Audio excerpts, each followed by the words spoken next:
The forecourt clock at Harrogate said 9 minutes to 11 when my commander reached out and knocked the bearskin crook on the head of a man who was not permitted to stop him. I have given this account 3 times under oath and once, badly, to my own mother. I am going to give it properly now, because I am the only person left who saw the whole of it from the wrong side, and because the wrong side is where the lesson lives. My name is Tamsin Rook. In those days I was a sub-lieutenant of the King's Sea Service of Eldermore, 6 months out of the college at Callowmere Yard, and I was standing 2 paces behind Commander Rennick Vale with his dispatch case in my hands and my career in my throat. We had come up from the coast on the night train to deliver a sealed packet to the palace. That was the whole of my duty that morning. Carry the case, do not open my mouth, hand the case to the commander at the ambassador's gate, and stand where I was told. I did all 4 of those things.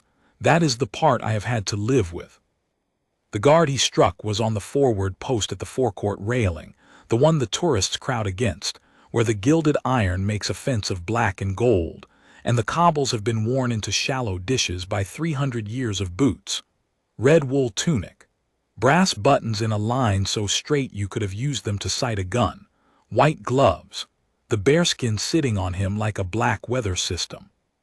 He had a rifle at his shoulder and his eyes were on a point somewhere above the heads of 100 visitors and slightly to the left of my life. And when Commander Vale's fingers came up and tipped the cap of fur 2 inches off true, the guard did not move. Not a flinch, not a breath out of rhythm. His jaw did not shift under the chin strap. The bearskin sat crooked on him like an insult made physical, and he wore it as if it were still square. The crowd made that sound crowds make when they are not sure whether to laugh. Somewhere behind me a woman said, "He can't do that, can he?"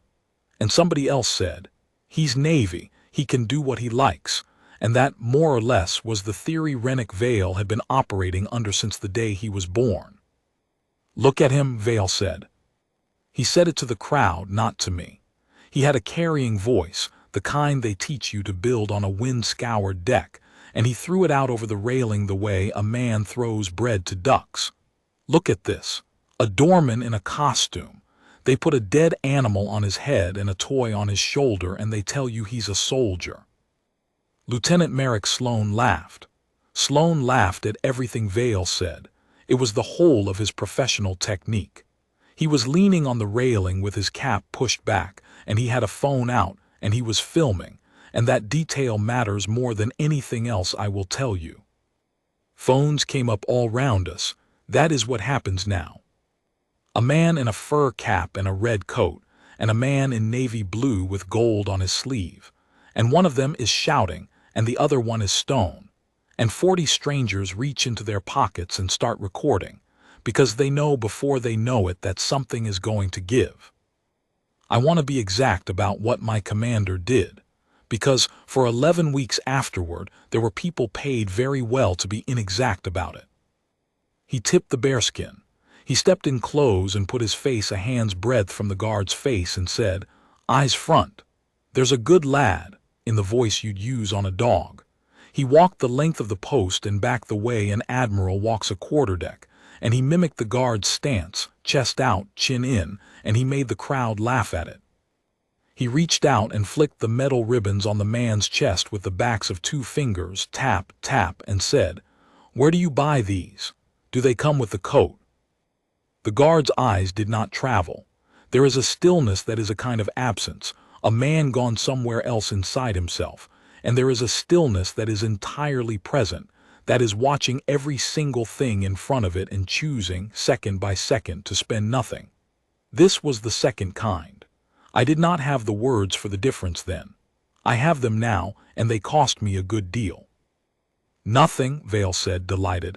"Nothing at all. Do you know what he is? He's furniture. He's a very expensive lamp."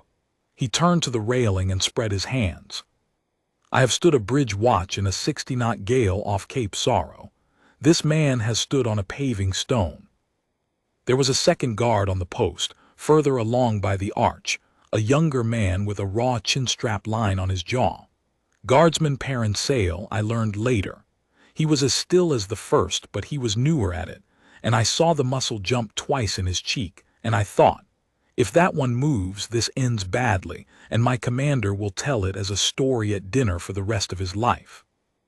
Neither of them moved, and Vale, who had built a whole career out of finding the exact place where a man's dignity was load-bearing and leaning on it, discovered that he could not find that place, and it made him angry in the particular way that vain men get angry when the world declines to applaud. He came back to me. "Rook the case." I gave him the case. Of course I gave him the case. I was 23 years old and he was my commanding officer, and the case was his to carry. That was the arrangement. That was the whole of the law as I understood it at 8 minutes to 11 that morning. It was a flat black leather dispatch case with a brass frame and a lock, and inside it was a packet in a stiff gray envelope, and across the flap of that envelope was a paper seal with a wire through it, and stamped on the seal was the name of the thing we had brought. I want you to understand that I did not know what was in the packet. I knew what it was called. Everybody in the signals branch knew what it was called that month, the way you know the name of a storm that hasn't reached you yet. He set the case on the flat top of a bollard, and he opened it. "You want to see what a real officer carries," he said to the railing, to the phones, to the whole grinning morning. "You want to see the difference." And he took out the gray envelope, and he put his thumb under the wire, and he broke the seal. There is a sound a lead-in paper seal makes when it goes. It is very small. It is smaller than a knuckle cracking. In a forecourt with 200 people in it, and a bus going past on the far side of the railing, you should not have been able to hear it at all, and I heard it, and I have heard it since in rooms where nobody has broken anything. He held the envelope up above his head, with the broken seal hanging off it like a dead leaf, and he read out the 2 words stamped across the front. He read them out loud. He read them slowly so the crowd would get them. He said them the way you'd announce a horse. I am not going to write those 2 words down even now. They were retired that week and burned and replaced at a cost I later saw itemized on a page, and I have signed an undertaking about them that outlives me, and in any case you do not need them. You only need to know that they were the name of the thing my commander had been trusted to carry from Callowmere Yard to Harrogate Palace without letting his own hand touch the seal, and that he spoke them aloud into 40 telephones because a man in a fur hat would not laugh at his joke. "That," said Commander Rennick Vale, tapping the envelope against the guard's chest, "is what an officer carries. You carry a door. I carry the fleet's keys." He said that, word for word. It is in the transcript, and it is on the recording, and it is the sentence that ended him, and at the time I thought it was only vulgar. Here is what I saw next, and it took less than a quarter of a second, and I am the only witness who has ever sworn to it, and the board believed me because of the shoes. The guard's eyes moved. Not his head, not his chin, not the line of his shoulders, nothing a photograph would have caught. His eyes went from the point above the crowd, down and to the right, for the space of a single heartbeat, and then back. They traveled about the width of a coin, and I turned to follow them because I was standing at the exact angle to see it, and I looked where he had looked. There was a man at the back of the crowd in a gray anorak with the hood down. He was not filming Commander Vale. Everyone was filming Commander Vale.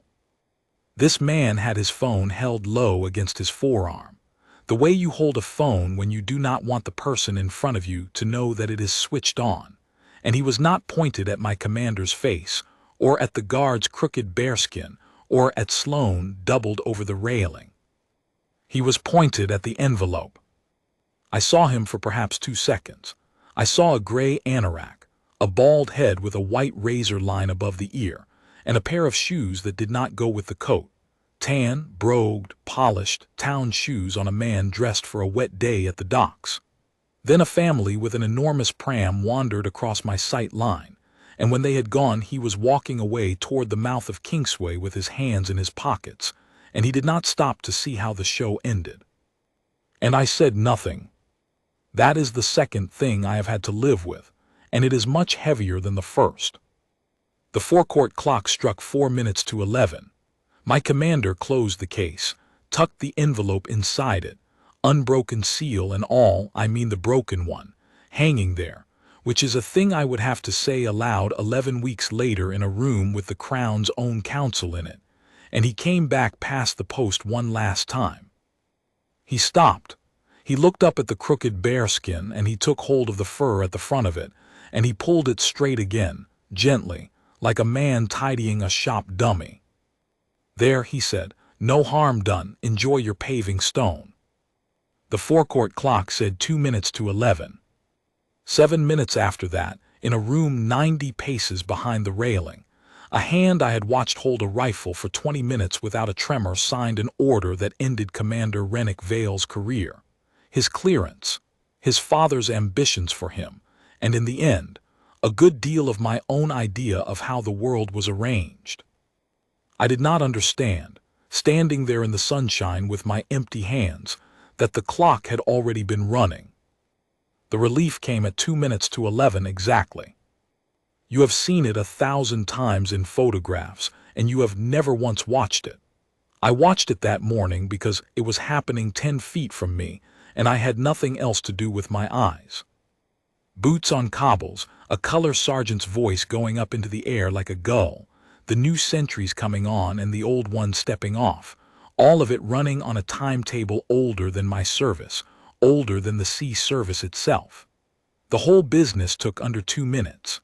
The crowd applauded it, as crowds do, without the faintest idea what they were applauding. The guard my commander had humiliated turned, shouldered his rifle, and marched off the post. He did not look at Vale. He did not look at me. He went with the others under the arch and into the shadow of the guardroom and out of the sunlight, and the fresh sentry took his paving stone, and the forecourt closed over the space where he had been like water. "Well," said Sloane, pocketing his phone. "That's my morning made." "Send it to me," said Vale. "Already have." I remember the feeling in my chest very precisely. It was not outrage. I want to be honest, and outrage is what I would like to be able to claim. It was embarrassment, which is a much smaller and much more common thing, and it was relief that it was over, and underneath both of those there was a cold little seam of something I did not have a name for, and the name of it was, that man looked at the envelope. We went in through the ambassador's gate at 4 minutes past 11, and the palace began, very quietly, to do to my commander what he had spent his life assuming the world would never do to him. I had never been inside Harrogate. I had expected gold, I suppose, and a smell of money. What I remember is how much of it was corridor, gray stone worn shallow in the middle of the way the cobbles were worn, doors and more doors, and hardly any sound at all. A woman went past with a stack of ledgers and did not look up. A man in a brown coat was mending a window catch and did not look up. At the vetting desk inside the gate, there was a clerk with half-moon glasses and a register the size of a hearthstone, and he asked for our accreditations, and Vale produced his with a flourish and mine with a flick, as if I were a card he was playing. Commander Vale, Sub-Lieutenant Rook. The clerk wrote both names in a copperplate hand that would have got him a job anywhere in the realm. "You're expected in the warrant room, 11:05. "Warrant room," said Vale. "Not the cipher office." "The warrant room, sir." The clerk did not look up either. "Custody passes through the warrant office, always has." "And who am I handing to?" "The duty warrant officer, sir." "Which is who?" "The duty warrant officer, sir," the clerk said again, in exactly the same voice, and turned the register round for a signature, and I watched my commander's mouth do something small and irritated, and I thought, with the unearned superiority of the very junior, he doesn't like being told he's not important enough to be told. We went up a flight of stone stairs with a rope handrail, and along a gallery where the windows looked down on the forecourt. I could see the railing from up there, and the crowd, and the fresh sentry on the paving stone, and the wet mark on the cobbles where somebody had spilled a drink. It looked very small and very far away and entirely finished, the way a thing you have gotten away with always does. "You were quiet down there, Rook," Vale said, not turning round. "Yes, sir." "Disapproving?" "No, sir." "Because you had a face on you." He walked 3 more paces. "It's a game, Rook. You have to know when a thing is a game. That man's whole existence is a game. He stands there so the visitors have something to photograph. He isn't a soldier, he's an exhibit. If you can't tell the difference between an exhibit and an officer, you're going to have a very confusing career." "Yes, sir." He was not even being cruel by his lights. He was teaching me. He genuinely believed he was doing me a kindness, handing down the great truth of his family, that the world is divided into people who matter and people who are scenery, and that a wise young officer learns early which set she is paid to notice. Admiral Corwin Vale had raised his son on that catechism the way other men raise sons on scripture. I would meet the admiral soon enough. The warrant room was at the end of the gallery, a plain white door with a brass plate that said nothing but a number. Inside there was no gold at all. There was a long table of scarred oak. There were shelves of gray box files with dates on the spines. There was a tall window with a view of a courtyard and a lead cistern, and there was a wall clock with a slow, thick tick, and there was a woman in a black dress standing at the head of the table with her hands folded, and there was a bound ledger on that table roughly the size of a paving stone. The Register of Warrants and Clearances of the Crown of Eldermore. I had never heard of it. Almost nobody has.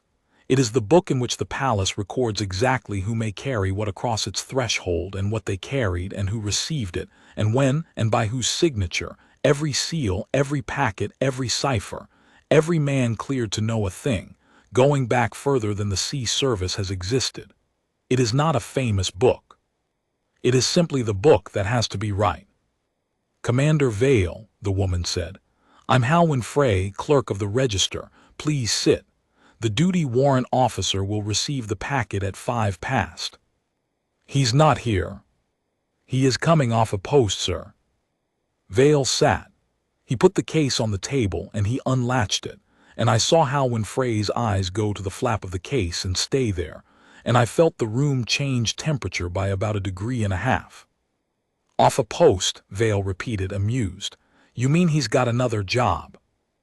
"I mean he is coming off a post, sir," said Halwyn Frey. The clock ticked. The courtyard outside was full of pigeons and a man sweeping. Sloane, who had no business being in the room at all, and had come up because nobody had specifically told him not to, stood by the window looking pleased with himself. At 11:05 the door opened. The man who came in was in plain dark blues. No red, no fur, no brass. A dark tunic, a black tie, a leather folder under his left arm, and on his right breast a small badge, silver, no bigger than a coin, a key crossed with a quill, and around it a ring of words too small to read from where I sat. He was about 40. He had a broad, weathered face and gray coming in at the temples, and there was a red line across his forehead where a chin strap had been an hour before, and a fainter one on his jaw. I knew him at once, and my whole body went cold from the scalp down. Commander Rennick Vale did not know him, not for 4 full seconds. He was looking at the badge and trying to place the rank, and there was no rank to place, because the warrant office does not wear one, and I watched my commander's face go through a series of small adjustments, polite, then puzzled, then a little affronted at being made to wait for a man he could not immediately rank. And then he looked up at the face above the badge. And I saw the exact instant it arrived. You have never seen a man's color leave him that fast. It went out of him like a light going off in a house across a valley. "Commander Vale," the man said. His voice was quiet and low and entirely level, and it filled that room in a way my commander's carrying quarterdeck voice had never filled anything in its life. "I am Ossian Cade, warrant officer of custody and clearance to the Crown. I am the duty adjudicator this week, and I am the officer to whom you were sent to hand that packet." Nobody said anything at all. The clock ticked twice. "You told the forecourt that you carry the fleet's keys," Sergeant Cade said. "You were carrying them to me." What my commander did with the next few seconds was nothing at all. He sat with his hand on the lid of the dispatch case and his mouth very slightly open, and I could see him doing arithmetic and arriving at the answer and refusing it and arriving at it again. Then he laughed. It was a terrible sound. It came out of him too high and stopped too fast. "Well," he said, "well, that's a hell of a thing. That's marvelous, actually." He was reaching for it, groping about for the version of this in which he was still the biggest man in the room. "Sergeant Cade, was it? Cade, if I'd known, good God, man, why were you standing out there in a bearskin?" "Because it was my turn," said Cade.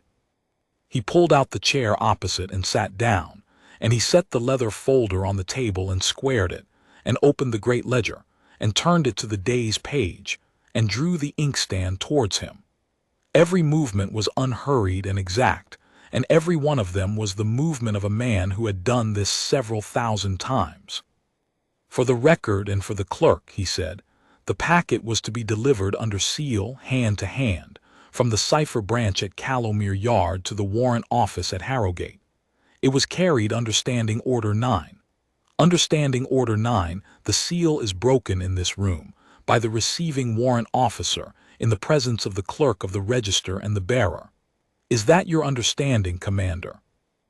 Vale did not answer. "Commander, is that your understanding of the order under which you carried that packet?" "Yes," Vale said. "Open the case, please."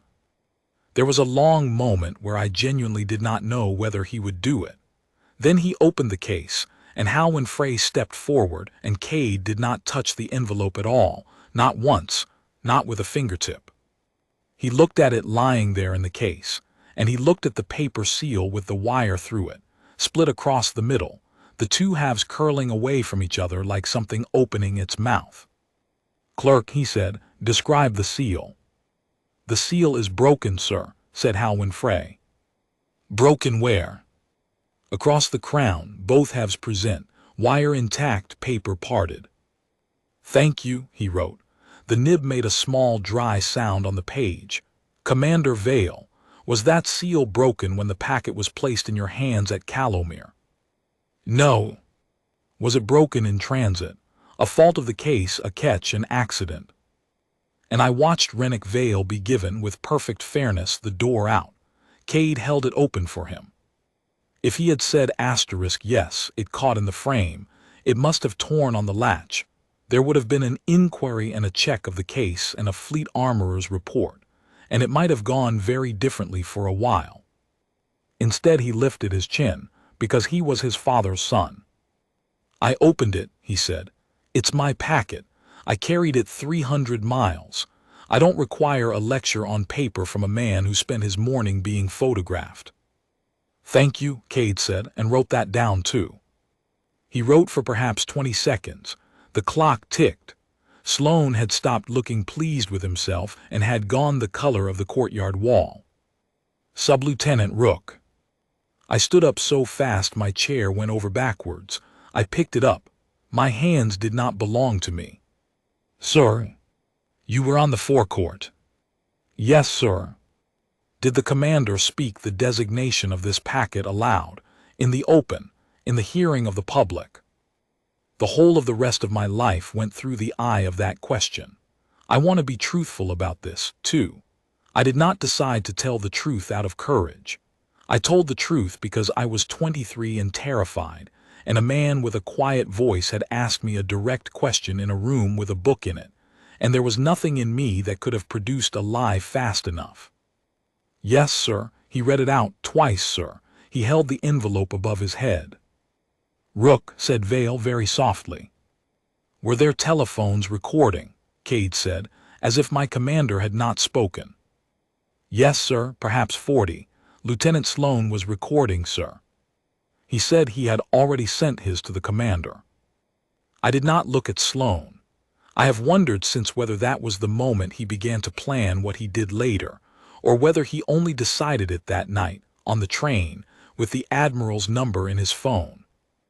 Cade closed the ledger. He did not slam it.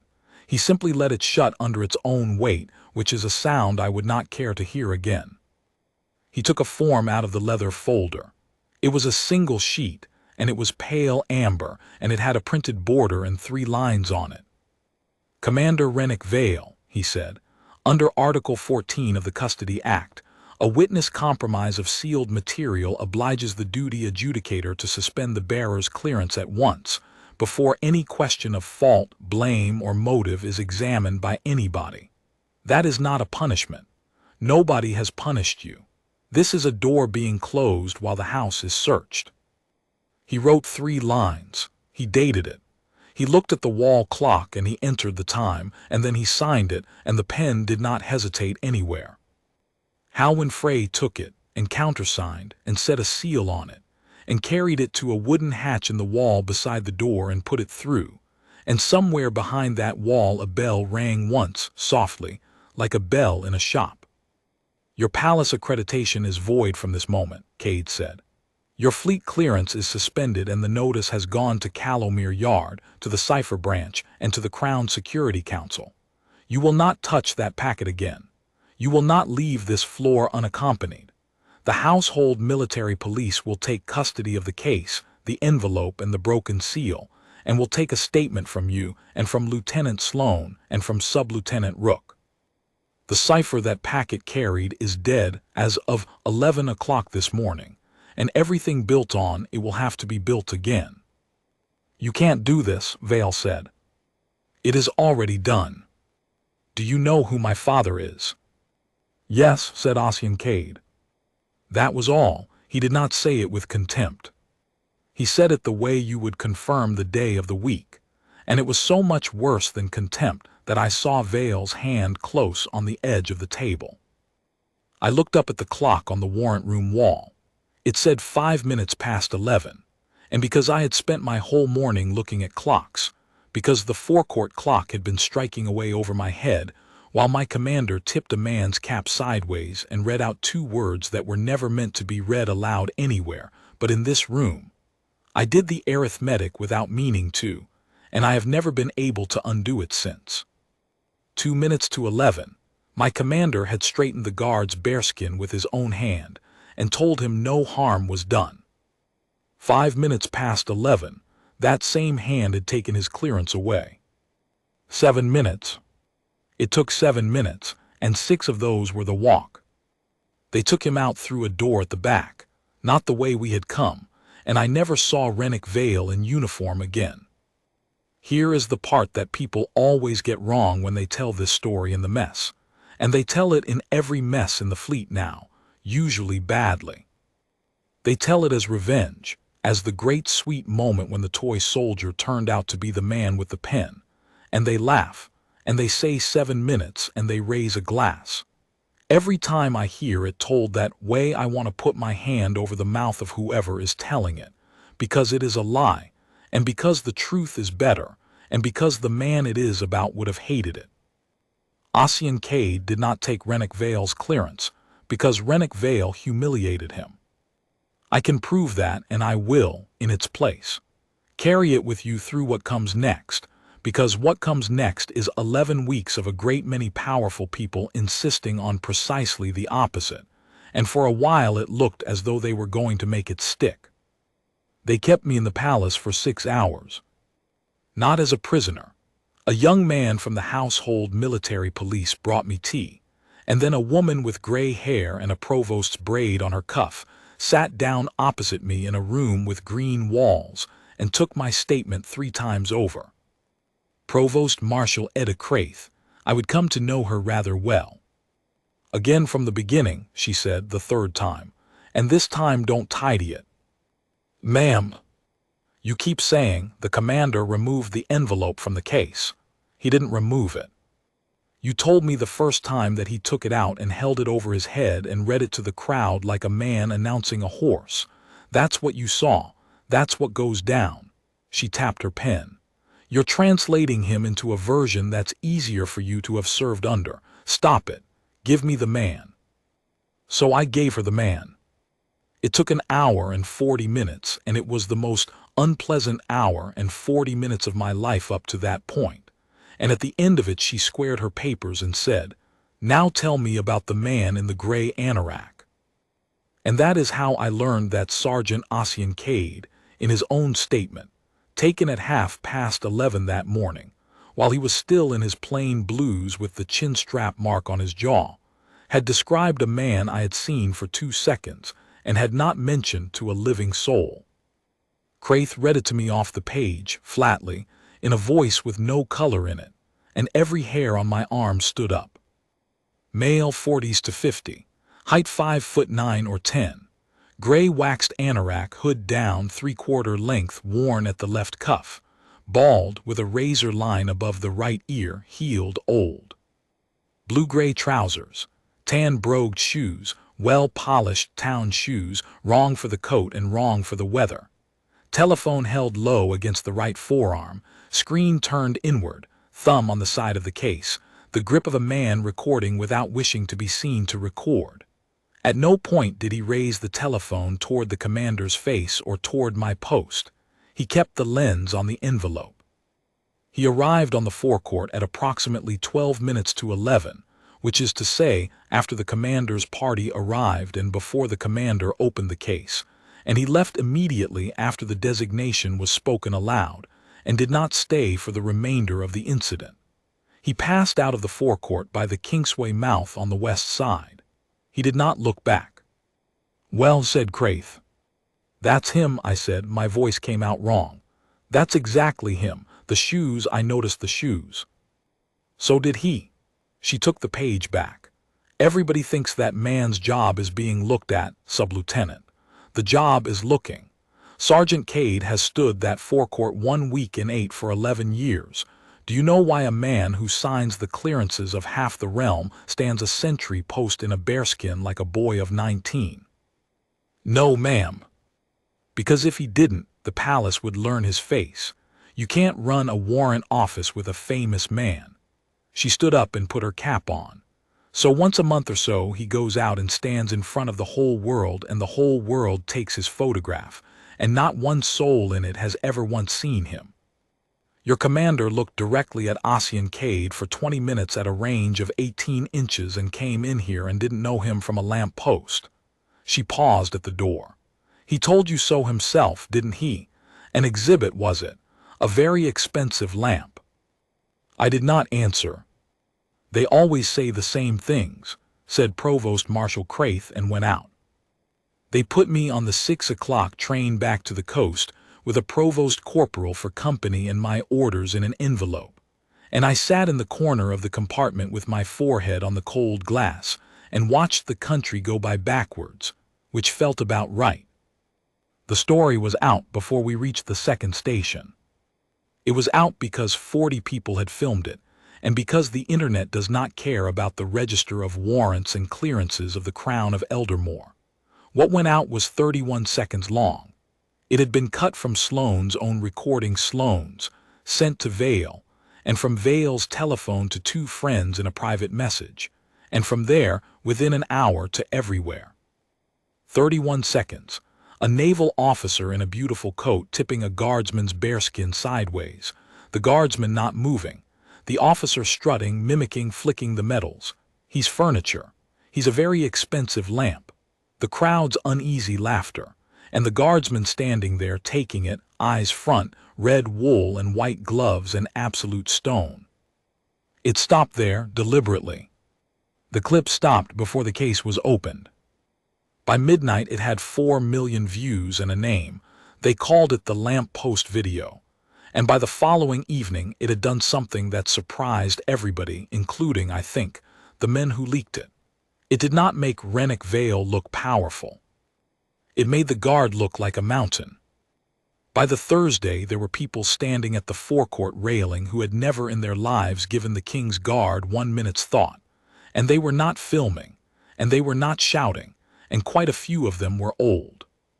A man of 80-odd stood at the rail in the rain for 2 hours in a coat with metal ribbons of his own and would not be moved along, and when a reporter finally asked him why, he said, Because I know what it costs to stand still while some fool talks. That is the only line from those weeks that I have kept by heart.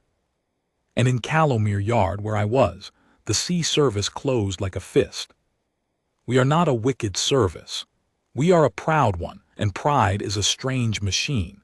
It will make a man walk into the sea for a stranger, and it will make the same man lie for another man he despises, because the coat they are both wearing is the same color. The lamppost video did not read in Calomere, as asterisk our officer disgraced us. It read as they have humiliated one of ours. Within 3 days there were captains I had admired since I was a girl saying in the wardroom that the palace had planted a warrant officer in a bearskin to entrap a fleet courier, that the guard had provoked him somehow, with a look, with a smirk, that the seal had probably been faulty, that the packet had been of no consequence anyway. None of it was true, and all of it was said in the hearing of a sub-lieutenant of 23 who had been standing 8 feet away and knew better, and who said nothing.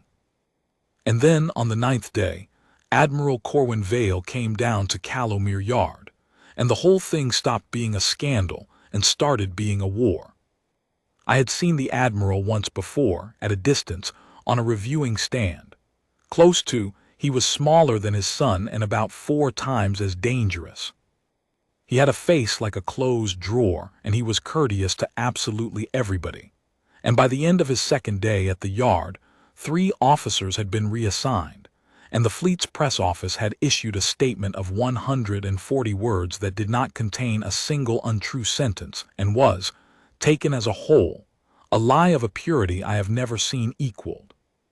It said the sea service was gravely concerned by the conduct of a palace official who had, it appeared, held a covert appointment while serving in a ceremonial capacity, and who had exercised a summary power against a serving officer with whom he had had a personal altercation minutes before, as though the 2 of them had squabbled in a bar.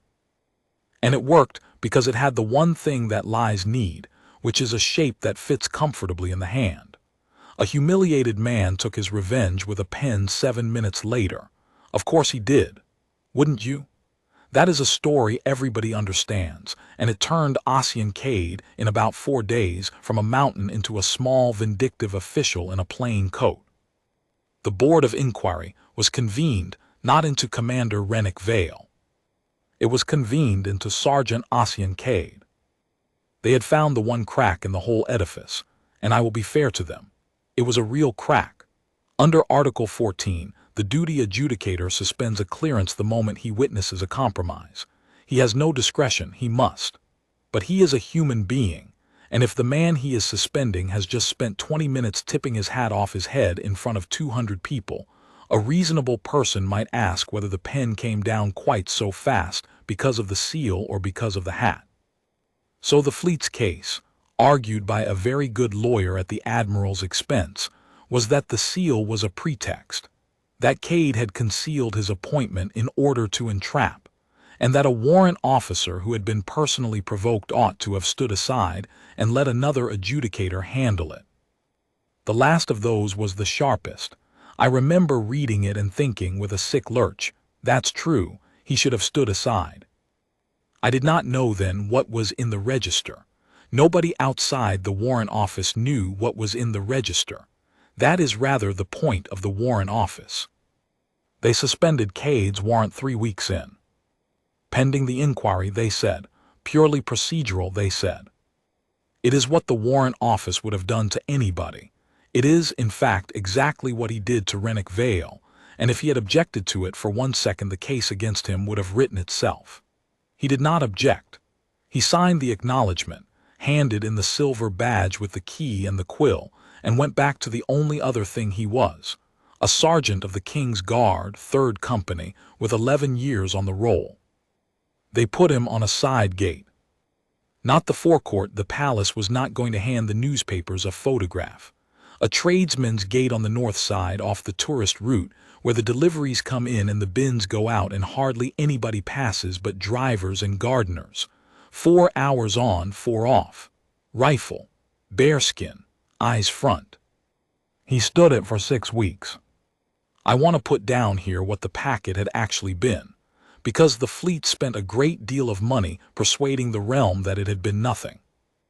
It was the escort cipher, and the sailing window for the crossing of the Crown Prince. Prince Rowan was to sail the Marrow straight at the end of the season to open the memorial at Cape Sorrow, the drowned bell, the great grey arch raised for the men lost off that coast in the last century. It was to be the first great public act of his own, unaccompanied by the king, and he had insisted on going by sea, because the memorial was for men who had gone by sea, and to arrive at the drowned bell in a motor car, he said, would be an obscenity. Everybody who mattered had begged him to fly. He would not. So there was a crossing, and around that crossing there was an escort, and around the escort there was a schedule, and a cipher by which that schedule could be changed at sea in a single signal, and the 2 words stamped on that gray envelope were the name of the whole architecture, the door through which anyone who wanted to know where the heir of Eldermore would be, and when, and how thinly protected, would have to come. Revoked Vale held that above his head in the open air, and read it out to 40 telephones, because a man in a red coat would not laugh, and a bald man in a gray anorak and tan brogued shoes, who had come onto the forecourt at 12 minutes to 11, and left the moment he had what he wanted, filmed the envelope from 20 feet away with his phone held low against his forearm. The cipher was killed at 11 o'clock that morning by the same amber note that killed Revoked Vale's clearance. That is what an amber note is for. The cipher branch at Calomere sat up for 4 nights and built a new one, and the escort plan was torn up and rebuilt from the keel, and the whole thing cost, I saw the figure, a sum that would have paid a frigate's crew for a year. The fleet's case called that an overreaction to a paper fault. The fleet's case did not mention the man in the gray anorak, because as far as the fleet was concerned, and as far as almost everybody was concerned, the man in the gray anorak did not exist. There was one description of him in the world. It had been written by the accused. I heard a fleet lawyer say it in a corridor laughing, and I have never forgotten the sentence. He's invented a spy. He's actually invented a spy. If we can't win this, we deserve to lose. Twice they came to me. The first time it was a captain I had liked, in an office with a view of the dry dock, and he was gentle, and he talked for a long while about how memory works, how a young officer under stress, in a strange city in front of a crowd, can quite honestly assemble a sequence that never happened. He had a statement typed out ready, 4 paragraphs beautifully done. It said the seal had been damaged before the case was ever opened, that I had seen the damage myself at the gate, that the commander had at no time spoken the designation aloud. "Nobody's asking you to lie, Rook," he said. "We're asking you to consider whether you're certain." "I'm certain, sir." "You're 23. He looked at me for a while, and then he capped his pen, and I remember that he was ashamed, which somehow made it worse. "They'll take you apart in that room," he said. "That lawyer of his will take you apart, and there'll be nothing left of you, and you'll never get a bridge watch as long as you live." "Yes, sir, I expect so, sir." The second time was Sloane. He came to my quarters at 11 at night with his coat buttoned wrong and his eyes red, and told me in a whisper, as though the corridor were listening, that he had already signed. Sworn the seal was broken at the gate. Sworn the 2 words had never been spoken. Deleted his recording and told the provost his phone had failed. "You have to sign it too, Tamsin, don't you see? If you don't sign it, mine's a lie. If you sign it, mine's the truth. That's the whole of it." "That isn't how truth works, Merrick." "It's how this works." He was crying, actually crying, at 28 years old in my doorway. "His father will end me. He'll end my father. He's a stores officer at Greenock, 41 years in, and the admiral could have him out on the quay by Friday." "Then don't sign it." "I've signed it," he shouted, and then wretchedly, "I've signed it." Then he said the thing I have never repeated to anybody until now, because I do not think I have ever heard a more accurate account of how a decent man goes bad. "It's only a paper, nobody's hurt, Nobody's dead. It's a piece of paper about a seal on an envelope, and if I sign it, everything goes back to how it was, and if I don't, 3 families are finished, and for what? For a man who stands on a paving stone. He doesn't even want anything. He hasn't asked anybody for anything. He hasn't said a word to a newspaper. He's just standing there. He went away down the corridor. He had 4 inches on me, and he walked like a man of 60. I sat on the end of my bed until it got light, and at about 5:30 in the morning I understood something that I have built the rest of my life on, and it is not a noble thought, and I am not proud of the shape of it. I understood that if I signed, I would be able to keep everything I had except the ability to be alone in a room. The inquiry sat for the first time in the 8th week, in a long paneled chamber at Harrogate with a fire in the grate and a table shaped like a horseshoe. It was not a court, and it did not pretend to be one. It was a board, 3 members, sitting for the Crown Security Council, and its business was to determine one question: whether the amber note of the 11th had been properly issued or improperly issued, and by extension whether Warrant Officer Ossian Cade had acted under the Custody Act or under his own grievance. The council's president took the chair on the 2nd day, and when she came in the whole room stood up, and the admiral stood up a half-beat late, which was the first thing that happened that day that gave me any pleasure at all.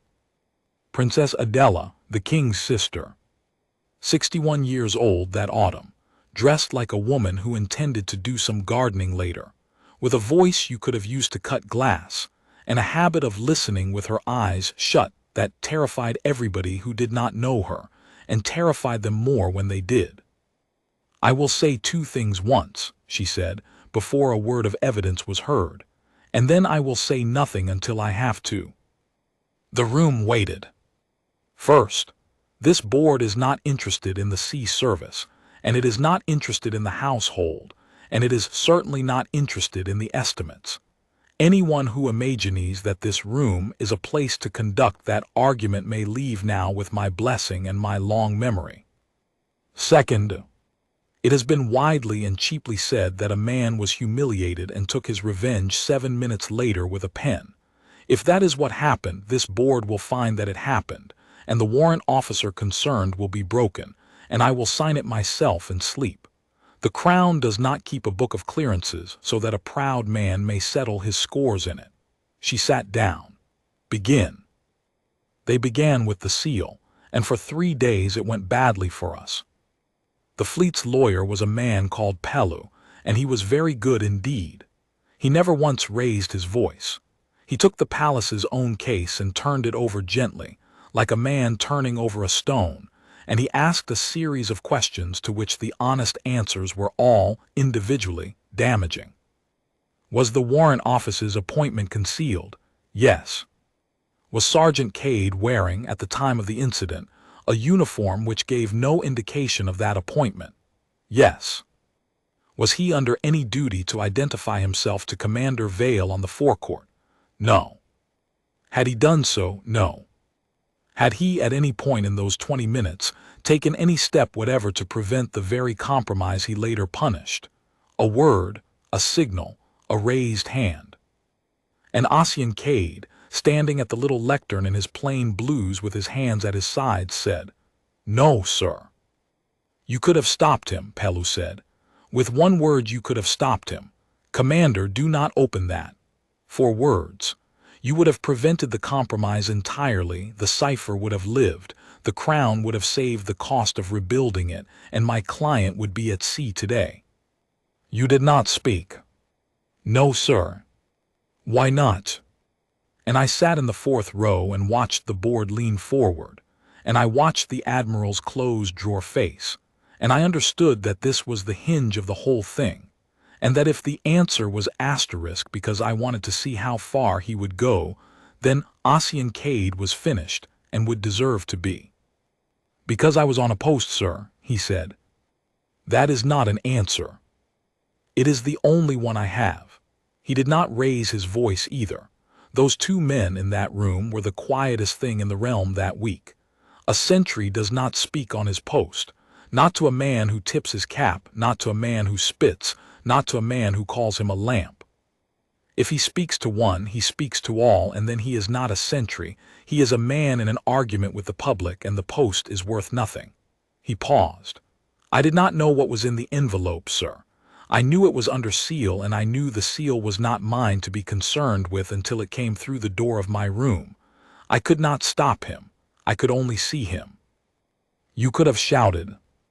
I could have shouted, Cade agreed, and 180 people would have turned round to look at the envelope. The fire cracked. Pelu stood quite still for a second, and I have wondered ever since whether that was the moment he understood he was on the wrong side of it, or whether he only marked it down as a good answer and moved on. He moved on. He came to the shoes. Let us come to your spy, he said. It took him 90 minutes to take that statement apart, and he did it with an almost loving thoroughness. And by the end of it, the description of a bald man in a gray anorak with tan-brogued shoes had been made to sound like the invention of a frightened official casting about for a justification. He got Cade to concede that no other witness had reported the man. He got the provost to concede that no image of him had been recovered from any of the 40 telephones, that every single clip and photograph in the world was pointed at the 2 officers and the guardsmen, and that the crowd behind was a smear of shoulders and hair, and that in the 4 frames where a gray coat could be seen at all, it could have been anybody and had no face. So we have, said Pelu, one witness, the accused. And Princess Adela, who had said she would say nothing until she had to, opened her eyes and said, 2. I stood up. I do not remember standing up. I remember the sound my chair made. 6 weeks earlier, I had gone to find him. I have not told you that, and I have kept it back on purpose, because it belongs here, and because for a long time it was the only part of the whole business that I could not bear to say out loud in front of strangers. It was a Tuesday, and it was raining, and I had 2 days' leave and no plan for either of them. And I took the early train up and walked round the north side of the palace wall until I found the tradesman's gate, and I stood across the lane in the wet with my collar up, and there he was. A gray stone arch, a green-painted gate, a van reversing in with coal for the kitchen furnaces, and a man in a red tunic and a bearskin standing beside it in the rain with his rifle at his shoulder, and nobody looking at him at all. That was the thing that undid me. On the forecourt there had been 200 people. Here there was a coalman, a puddle, and a pigeon. He was standing exactly as he had stood in front of the crowd, same spine, same chin, same eyes at the same height on nothing at all, water running off the fur of the bearskin and down his face, and he did not so much as blink it away. There was nobody there to be disciplined for. He was disciplined anyway. I stood in that lane for 40 minutes with a speech I had come up with on the train, and I did not say a word of it, because you may not speak to a sentry on his post, and I had at last learned that this rule is not decoration. But at 4 o'clock the relief came, and the gate sergeant marched him off, and 10 minutes later he came out of a side door in a plain coat with the collar up, going home, and he stopped in the lane because I was standing in front of him. He looked at me for a moment. The rain had eased off. He had a canvas bag over one shoulder with a loaf of bread sticking out of it. "Sub-Lieutenant Rook," he said. "You know me. I know everybody who was on that forecourt." He said it without any weight at all, and then, because he must have seen my face, "It isn't a trick, Miss Rook. It's 22 years of standing still. There's nothing else to do out there but learn faces. Most people find it tedious. I never have." I had nothing. Every sentence I had rehearsed had gone. "I'm going to testify," I said. He did not thank me. He shifted the bag on his shoulder and looked up the lane at nothing much and said, in the end, "Have you spoken to a lawyer of your own?" "No." "Do, not theirs, your own." He named a woman in the town, an advocate, and made me write it down, standing there in the wet with my notebook against the wall. "They will say you are covering for a superior you dislike. They will say you are ambitious. They will find something you did at 18 and put it in the room with you. Be ready for it and don't be surprised by it, because being surprised is what breaks people, not the questions. Sergeant, I stopped. They're going to take everything off you. They may. Doesn't that? I heard my own voice go up and did not manage to stop it. You could speak. You could give one interview. Half the realm would burn the yard down for you. You've got 4 million people who watched that man take your cap off, and you've said nothing, and they are quietly gutting you, and you are standing at a coal gate in the rain. Yes, he said. Why? And Ossian Cade thought about it. That is what I remember most. He did not have the answer ready. He was not a man with a stock of sayings. He stood in a lane with a loaf of bread in his bag and worked out what was true, and then said it. Because the moment I say one word about that officer in public, he said, I am the man they have described. I am a warrant officer with a grudge, using the crowd. Everything I have ever signed becomes a thing a man with a grudge signed. And the register does not belong to me, Miss Rook. I only keep it. He shifted the bag again. It has to be right, that's all it is. It has to be right. And it can't be right if the man who keeps it is fighting his own battles in the newspapers.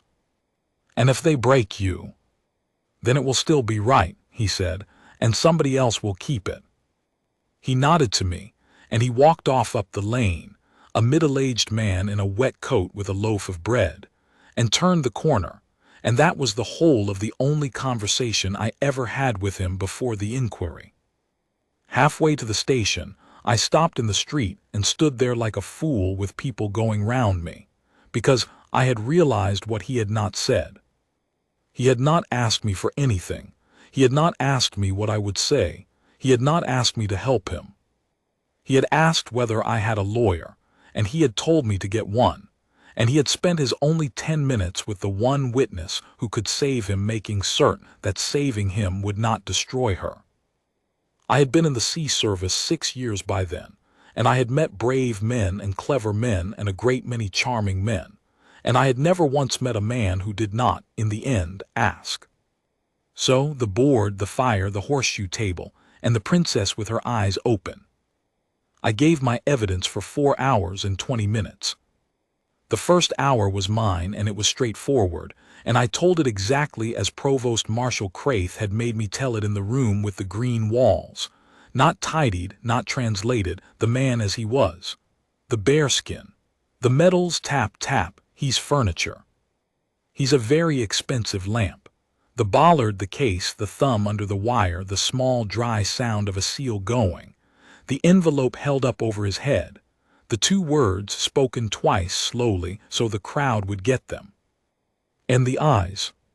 He looked, I said, the sergeant, once, down and to the right and back about the width of a coin, and I turned to see where, because I was standing at the angle to see it, and I looked, and there was a man at the back in a gray anorak with his phone held low, and he wasn't filming the commander.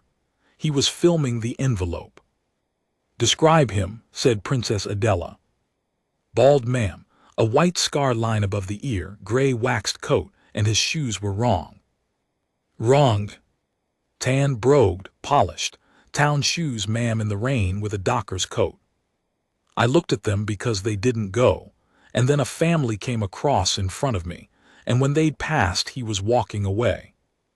Nobody moved. The fire did what fires do. You told nobody, said the princess. No, ma'am. For 6 hours. Yes, ma'am. Why? I had had 11 weeks to prepare a good answer, and I did not give one, because by then I had learned where good answers get you. Because I was frightened, ma'am, and because he was my commanding officer, and because I had decided it was not my business, and because it was easier. I don't have a better reason. I've looked. The princess wrote something down. Then Pelu stood up, and for 3 hours and 20 minutes he did precisely what Ossian Cade had said he would do, and I was ready for it, and it was still the worst thing that has ever been done to me. He was courteous throughout. He established that I disliked Commander Vale. I did. He established that I had been passed over for the Cape Sorrow escort roster and that Vale had signed the paper that passed me over. He had. I had not thought about it in a year. Sitting in that chair, it sounded like a motive for murder.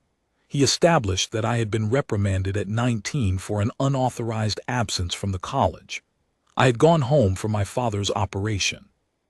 Pellew did not mention the operation, and my own advocate had to bring it out afterwards, and by then it had done its work. He established with great gentleness that I had said nothing on the forecourt, nothing at the vetting desk, nothing in the warrant room until directly asked, and that a young officer who watched a security compromise happen in front of 200 people and held her tongue for 6 hours was either a coward or a liar, and that the board might care to consider which. "Both, sir," I said. "I was a coward, I am not lying." And then he produced Merrick Sloane's statement and read it to the room, and the floor went out from under the whole thing. Because Sloane was a lieutenant and I was a sub-lieutenant, and Sloane swore on his commission that the seal had been split at the ambassador's gate before the case was ever opened, that he had seen it split, that the commander had never spoken the designation aloud, not once, not ever, and that the words I claimed to have heard had been a joke about a horse, that his own recording had been lost when his telephone failed, and that Sub-Lieutenant Tamsin Rook was an unhappy young officer with a grievance and an imagination. He was sitting 4 rows behind me while it was read. I did not turn round. I heard him breathing. That was the afternoon the thing was lost. I want to be clear about it, because people tell this story now as though it were always going to come right, as though the truth is a sort of tide that comes in on its own. It is not. I sat in that room at 4:30 on a wet afternoon in the 11th week, and I watched 2 of the 3 board members write, and I knew, with the flat certainty you feel in your stomach and not your head, that we had lost. Cade sat at the side with his hands on his knees, and his face did not change, and I thought, they are going to break him, and he is going to sit there while they do it, and then he is going to go and stand at a coal gate somewhere until he is 60. Princess Adela closed her eyes. "We will adjourn," she said, "until Thursday." On Thursday morning, Provost Marshal Etta Craith came into the chamber at 10 with a wooden evidence box under her arm and rainwater on her shoulders, and asked leave to be heard out of order. The Admiral objected. Pellew objected at greater length and much better. Princess Adela let them both finish, and then she said, "Provost Marshal, what is in the box?" "A telephone, ma'am," said Craith, "and a pair of tan brogued shoes." I heard Merrick Sloane make a sound behind me like a man stepping into cold water. They had found him in the 10th week, and they had found him because of the shoes. I have the provost's account of it, because she gave it to that board in about 11 minutes, and I have read the transcript more times than is good for me. It is the least dramatic piece of police work you will ever hear, and it is the reason a man is alive who might not have been. The household military police had taken Cade's description, the one the fleet's lawyer had spent 90 minutes calling an invention, and they had done nothing clever with it at all. They had simply asked a question that nobody else had thought to ask, which was, what kind of man buys good town shoes and a bad coat? Answer, a man who dresses to be forgotten, and who cannot bring himself to give up his shoes. They took the description to the harbor police at 4 ports. It meant nothing at 3 of them. At Ashport, which is where the Marrow Strait ferries run from, which is where anybody who wanted to sell a sailing schedule to the wrong people would go to sell it, a customs sergeant of 26 years' service looked at a paragraph about a bald man with a razor line above his right ear and a pair of polished brogues under a wax coat and said, "That's Tobin Larch." Larch was not a spy in any sense that would satisfy a novelist. He was a broker.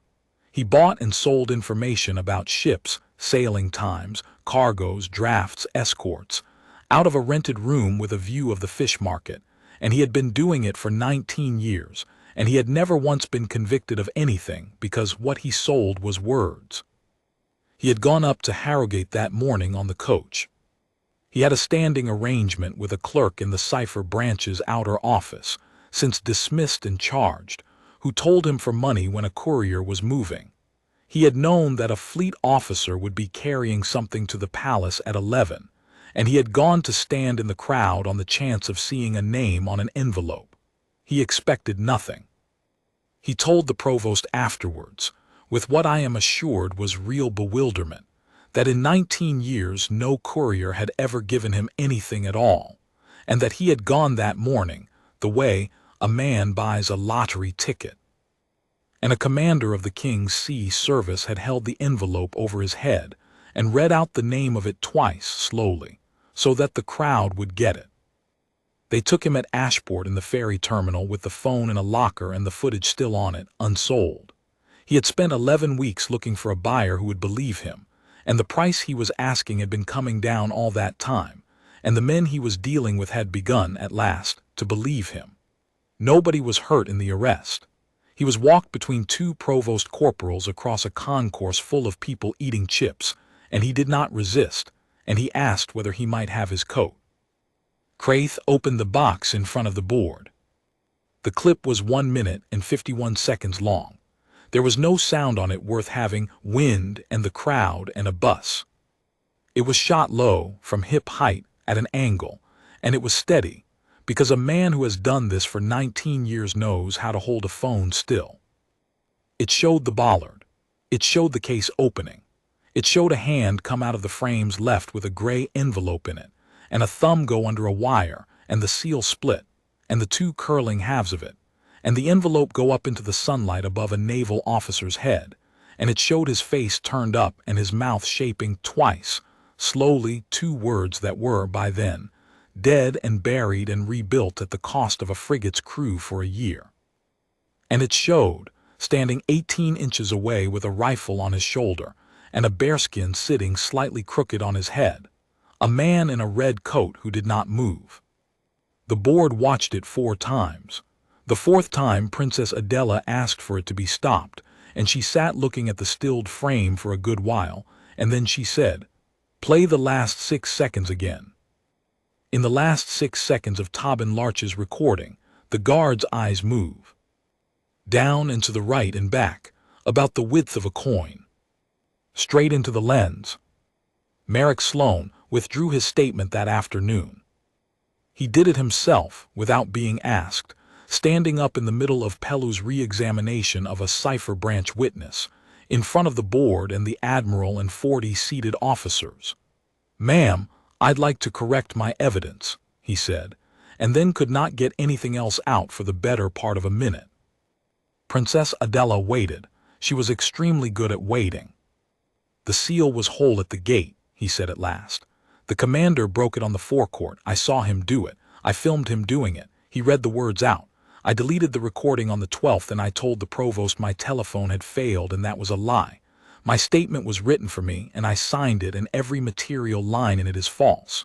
He was gripping the back of the chair in front of him. "I was told my father would lose his position. I don't say that in mitigation, ma'am. I only say it because it's the reason, and I'd rather you had the reason than a better one." They took him out. He was tried for perjury in the spring, and he served 11 months, and his father kept his position at Greenock, because the admiral by then was in no state to take anything from anybody. But the board's business was never Sloane, and it was never really Renwick Vale. Its business was the amber note and the 7 minutes, and Pellew, who was a great deal better than his cause and knew it by then, got up on the last day and made the only argument he had left, and made it honestly. "Every fact the board has heard," he said, "is now against my client, and I do not contest one of them. He broke the seal. He spoke the designation. He was recorded doing it by a man who had come to buy exactly that. My client's conduct on that forecourt was contemptible, and I have no instructions to defend it, and I would not accept them if I had. But this board does not sit on Commander Vale. It sits on the amber note. And I say to you now, as plainly as I can, a man who has been mocked for 20 minutes in front of 200 people cannot lawfully be the man who signs the paper 7 minutes later. Not because he was wrong. He was not wrong. He was entirely, catastrophically right, and the realm is in his debt for it. But because the power to close a door in this kingdom must never, ever be exercised by a man with a bruise on him.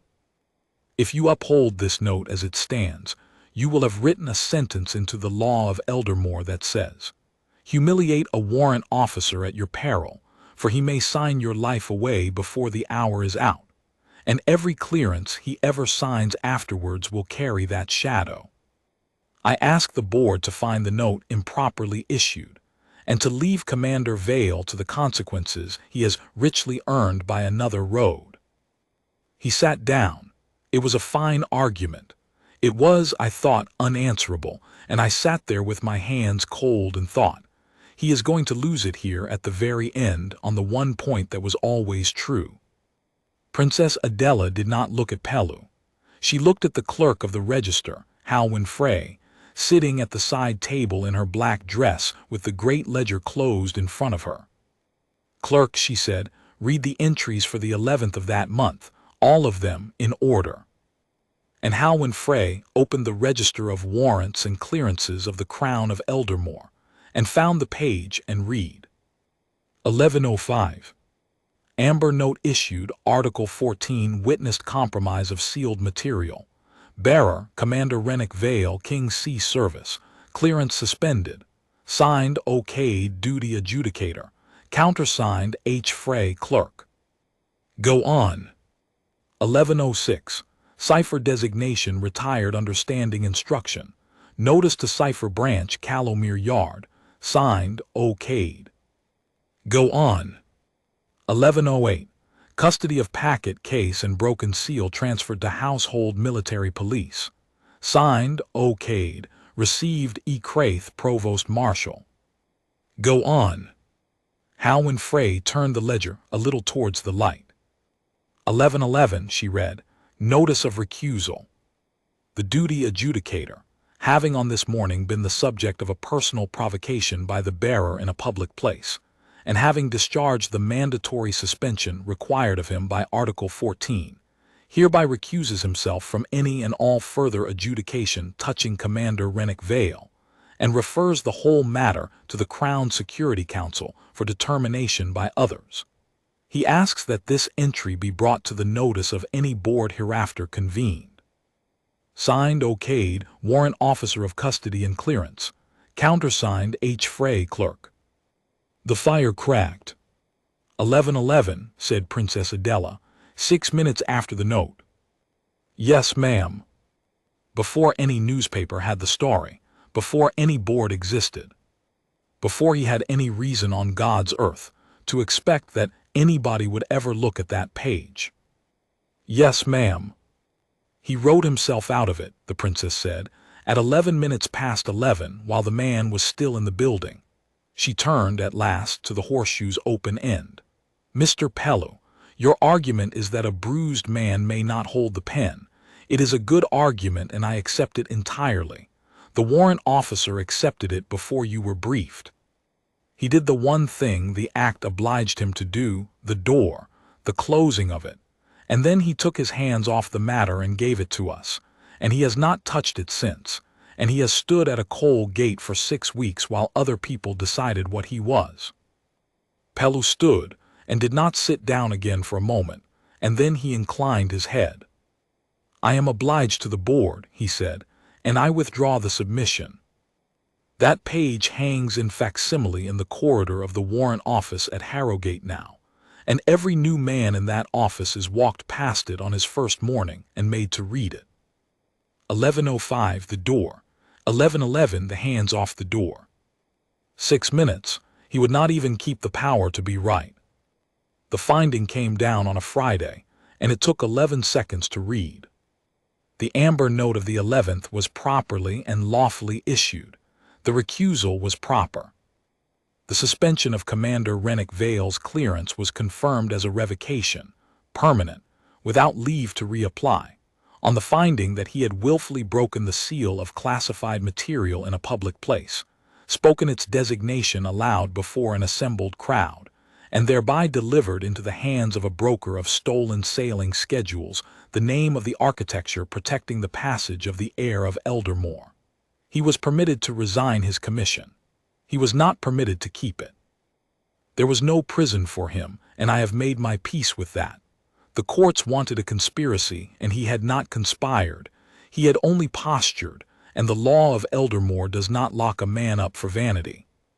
It simply takes back everything vanity was standing on. The board censured Admiral Corwin Vale in terms I will not repeat because they are still, 20 years later, the worst thing I have ever heard said aloud about a serving officer, and he was retired within the month. It referred Lieutenant Merrick Sloan for prosecution. It commended the household military police. It restored the warrant of Ossian Cade with effect from the date of its suspension, with the whole of his back pay, and it directed this was Adela, and nobody else, that the palace publish nothing whatever about him, no photograph, no name, no interview, because the officer's usefulness to the crown depends entirely on his being able to stand in a crowd unrecognized, and this board declines to make a hero of a man in order to destroy him. And it added one line about me, which I did not expect and have never entirely deserved. Sub-Lieutenant Rook's delay in reporting what she saw was a failure of duty, and she has admitted it without excuse.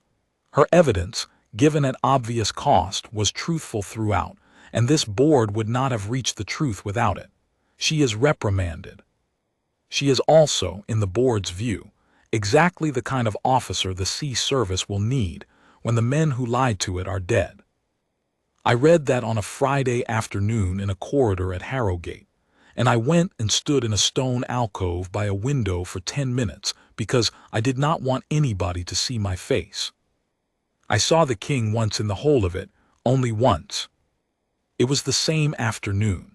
I had come out of the alcove and was walking, badly, towards the ambassador's gate, and I came round a corner into the long gallery above the forecourt, and there were 4 men standing at the far window, and one of them was old and one of them was tall, and everybody in the gallery had gone very still, and I stopped where I was because there was nothing else to do.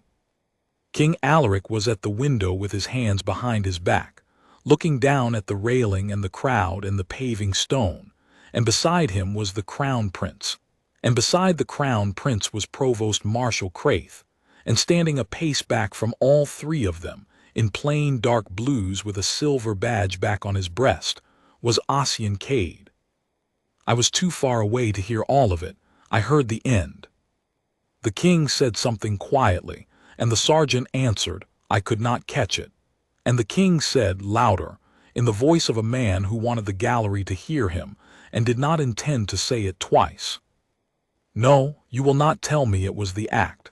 The act is a piece of paper, and paper does not stand in the rain for 6 weeks. Sergeant, my son is going to sea in 9 days. He is going because he is stubborn, and because he is right to be. And he will come home again, and the reason he will come home again is that on a Tuesday morning a man on a paving stone was being made a fool of in front of 200 people, and while he was being made a fool of he was watching a bald man's shoes. He turned from the window. They have taken a good deal from you and given you back the same amount, and they will call that justice, and it is not. And there is nothing I can do about it, because if I decorate you I destroy you, and you know it, and you would refuse. Yes, sir, said Ossian Cade. Yes, sir, the king said. Yes, sir. That is all any of you ever say. And he put his hand on the sergeant's shoulder for about a second and a half, and then he walked out of the gallery, and the Crown Prince went after him, and I flattened myself against the wall as they passed, and neither of them saw me, and I would not have wanted them to. The crossing went off in a flat calm on a morning, so clear you could see the far shore from the harbor mouth. Crown Prince Rowan sailed the Marrow Strait under a cipher 11 days old, with an escort that had been rebuilt from nothing by men who had not slept properly in 7 weeks, on a schedule that existed in the heads of 9 people and in one book at Harrogate. Nobody troubled him. Nothing happened at all. He landed at Cape Sorrow and walked up the beach in the wind and stood under the gray arch of the drowned bell while the names were read. And the reading took 2 hours, and he stood through the whole of it bareheaded. And that is the photograph you will have seen. It is a photograph of a young man in a coat with his hair being blown about, in front of an arch, listening to names. You cannot see in it the 7 minutes. You cannot see the amber note or the ledger or the coal gate or a customs sergeant at Ashport saying that's Tobin Larch or a lieutenant standing up in a paneled room and ruining himself with the truth 11 weeks too late. Nothing that keeps a man safe is ever in the photograph. That is the whole nature of the work. Larch went to prison for 4 years, and the clerk in the cipher branch's outer office for 6, and the men Larch had been trying to sell to were not caught, because they never are. They simply stopped answering and moved on to somebody else's coastline. Rennick Vale went into his father's house on the coast and stayed there. I saw him once, years afterwards, from a taxi, outside a chandler's shop in a town on the Merrow coast. A man of 55 in a good coat with a newspaper under his arm, prosperous and entirely ordinary, talking to somebody about the weather. I did not stop the taxi. There was nothing to say. He had not been destroyed. That is the part people find unsatisfying when I tell it. He had simply been taken out of the room where the important things are kept, and the door had been closed, and it stayed closed for the rest of his life. Every year at Callowmere, a new class of sub-lieutenants is taught his story on the second day, without his name, as a lesson in the handling of sealed material. The lesson has a title. They call it the lamp. I am a captain now, with my own ship and my own wardroom, and on the second evening of every commission I get my juniors together and tell them this, all of it, exactly as I have told you, including the 6 hours in which I said nothing, because it is not a story about a great man unless it is also a story about a small one, and I was the small one. And then I tell them the part I keep for the end. 12 years after the inquiry, I went up to Harrogate on fleet business, and I was early, and I walked round to the forecourt because I always do, and there he was. 61 years old, red wool tunic, bearskin, white gloves, rifle at the shoulder.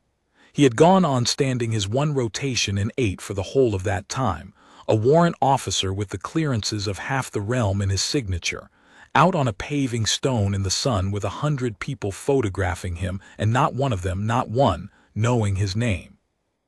I stood at the railing among the visitors for a quarter of an hour and looked at him, and he did not look at me, because he was on his post, and a sentry does not speak and does not look and does not spend one single thing he does not have to spend. And a young man beside me with a phone in his hand said to his friend, quite cheerfully, "Look at that. Poor devil, standing there like a lamp post. What do you suppose he actually does all day?" I said, "He watches." They both laughed, and I laughed too, and I went in through the ambassador's gate to my meeting. That is what I would have you keep. Not the 7 minutes. Everybody keeps the 7 minutes. Keep the 20 minutes before them, a man being made ridiculous in front of the world, holding perfectly still, spending nothing, saying nothing, while a bald man in the wrong shoes drifted up at the back of the crowd with a telephone against his forearm. He could not stop what happened, he could only see it. That was enough. It has always been enough. It is, in the end, the entire job, and it is done every hour of every day by men and women whose names you will never learn, standing in the rain at gates you have never noticed, in front of people who think they are furniture. My commander told 200 strangers that he carried the fleet's keys. He was carrying them to a lamp,